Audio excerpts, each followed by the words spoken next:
What's up, team? Wednesday. As you can see, it's freezing cold outside. I have the beanie on. The temperature has officially dropped below 70. That means I can't handle it. Anyways, we are doing our second series of capacity tests today. We're going to be doing the 15-minute one. So hopefully you guys all remember the weights that you used the last time, and you remember what your score you got, so we can all get better here.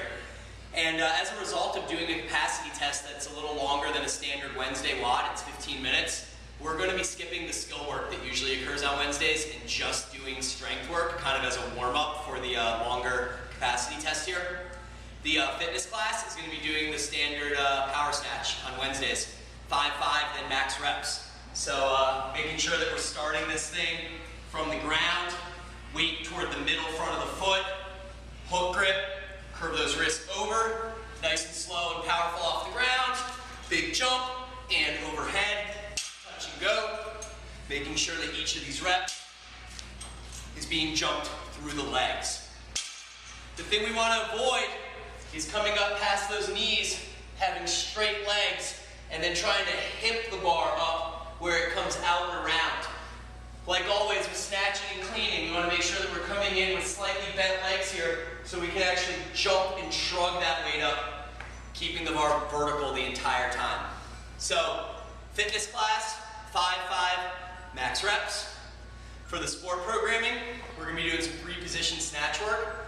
We're up to 70% this week, a little bit of a jump from last week. So 70% of your max snatch here, 3-position snatch. The reason we do this 3-position work is because it allows us to feel the weight distribution in our feet at 3 different positions. And hopefully, when you can master that from a dead stop position, it'll all make sense as we progressively work up from the floor and try and do it in one fluid motion. So our 3 positions, we have the first one from the ground. So notice my shins angled into the bar, making sure that the weight is toward the front of the foot. So the first one from here, sweeping that bar back into the body, jumping it up, down into that squat, back down. Second position is going to be just below the knee. So making sure that that weight is still distributed toward the front middle of the foot, back is nice and flat, and up, jump the weight up, down into the squat. And third position from mid-thigh, weight should be toward the middle / heel of the foot. And from here, it's just that jump of the legs, staying vertical, big shrug, and down into that squat, and back up. So like I said, the 3-position work is a really good opportunity to feel the weight distribution in your feet at each of the 3 positions. So we're going to be working up in weight until you hit about 70% of that max, and hitting that for 3 sets of the 3-position snatch. For the capacity test today, some of you guys may remember this. It is 15-minute AMRAP. 3 movements. It's going to go in a rep scheme of 5, 10, 15. The first movement is 5 power snatches. The RX weight is 135 for guys, 95 for the ladies.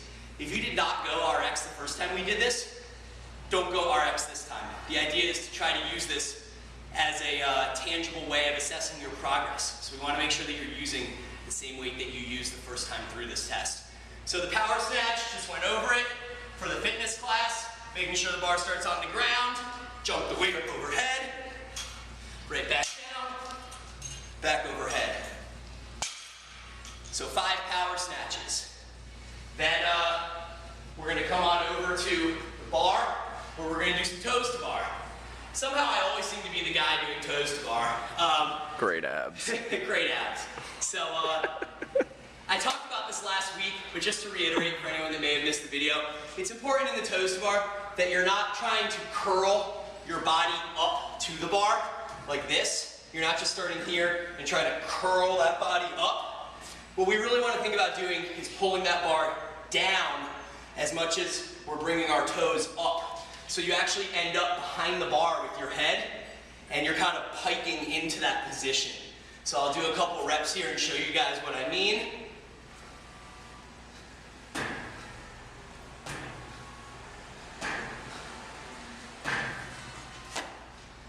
If you can't do the toes to bar, we're trying to stay consistent with what the capacity test did for you last time.